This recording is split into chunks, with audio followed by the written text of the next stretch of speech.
Assalamualaikum warahmatullahi wabarakatuh. Petang ni saya nak baca petikan daripada masih lagi buku Berteduh untuk Ketenangan Hati, hasil tulisan Ustaz Fahrul Muhammad Joy. Tajuk yang saya nak baca hari ini ialah subur dengan syukur. Bismillahirrahmanirrahim. Jika hati sudah bersedia untuk bersabar, ia perlu segera disandingkan dengan pasangan yang paling cocok, bagai pinang dibelah dua. Kalau sabar ialah akhlak yang paling sukar saat bersedih, syukur pula merupakan akhlak yang paling sukar saat bergembira. Malah, syukur itu lebih sukar daripada sabar. Alangkah bahagianya kita jika dikurniakan oleh Allah SWT dengan dua kekayaan. Pertama, kekayaan jiwa. Kedua, kekayaan harta. Semua orang tahu apa itu kekayaan harta, tetapi sedikit saja yang tahu apa itu kekayaan jiwa. Oleh sebab itu, ramai manusia hanya memburu kekayaan harta, tetapi kurang serius mencari kekayaan jiwa. Ukuran kejayaan kerap dilihat pada banyaknya wang, aset, kereta dan harta tanah yang dimiliki. Masa, tenaga, harta nyawa sekalipun sanggup dikorbankan untuk tujuan itu. Apakah kekayaan jiwa dan bagaimana cara untuk memburunya? Kekayaan jiwa ialah ketenangan dalam hati untuk menghadapi segala ujian dalam kehidupan. Sabda Rasulullah SAW yang bermaksud, sungguh ajaib keadaan orang mukmin. Sesungguhnya semua urusan mereka berada dalam keadaan baik dan tiada yang memperoleh keadaan itu melainkan orang-orang yang beriman sahaja.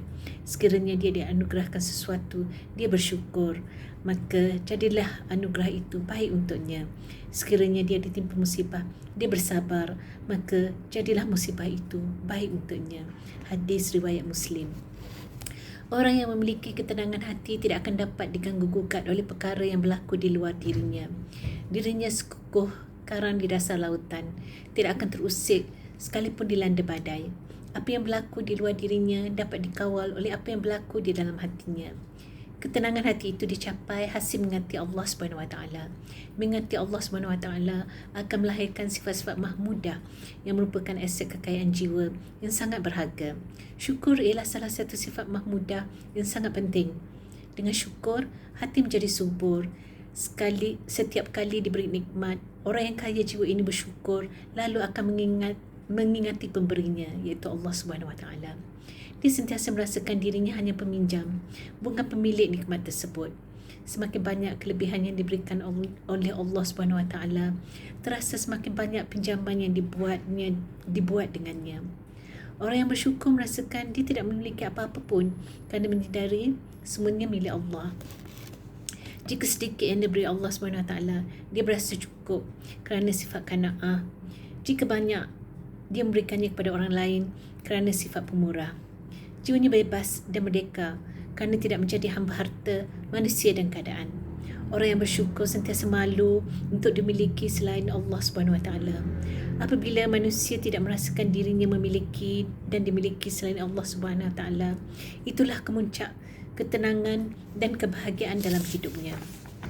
Inilah intipati doa yang diajarkan oleh Rasulullah SAW apabila baginda Rasulullah melihat seorang lelaki sedang murung dan kesedihan di dalam masjid. Rasulullah SAW mengajarkan doa ini yang bermaksud, Ya Allah, aku berlindung kepada Engkau daripada kesusahan dan kesedihan.